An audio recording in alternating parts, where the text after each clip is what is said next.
umugwi seni numuhagarikizi w'urukino rw'amatora. Abarazumeni baruzuye.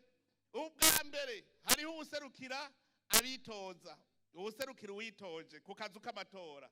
Ubwa kabiri hariho abantu bitwa inderetsi ataho begamiye.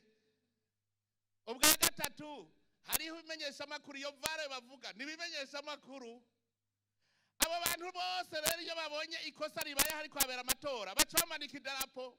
Murazumeni abonye ikosa si wavuza ifirimbi we baduza idarapo arubitira agaca bibona. Murambona rero ku kazu k'amatora habaye ikosa baca barivuga ku radio kuko amaradiyo yose aba yagiye hamwe. Hanyuma mu gwisani ugumufisa akaradiyo ugaca uvuga ngo vyagenze gute bakavuga iyo vyagenze aho ca mugira uku. Rero nagira nsabe abantu b'inderetsi mu matora mubimvuga kuri kuko niyo abanyepolitike bo bahaririye mwebwe ni mwebwe muca mufasha seni mu guca urubanza. Ntimuze rero kuvuga ngo tuzorucira mu gihugu hariya, nimubanze murucira aho habereye amatora kuko rubanza rw'itongo ruciribwa kw'itongo nyene. Muvuga muti kumutumbuyo amatora yagenze nabuku tuyakosore, erega yagenze nabi turashobora no kuyahagarika tukayasubiramwo. Muga muvuga hariho.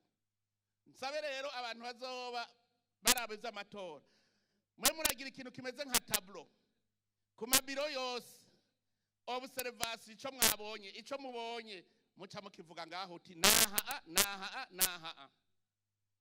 Kandi rero nagira ndabwire seni nababwiye ko ari umuhagarikizi w'urukino mugo urukino n'ugw'igihugu. Harya umushikiranganje w'intwaro yo hagati ni wajejwe amatora kw'izina ry'igihugu niwe abijejwe niwaje bigisata kira amatora. Seni nayo numuhinga tugenda kugira ngo agende guhagarikira urukino. Nico gituma aba mu mugambwe ataho mu mugambwe twebwe dukeneye n'umuntu ahagaze neza nk'umuntu w'umuhagarikizi w'urukino.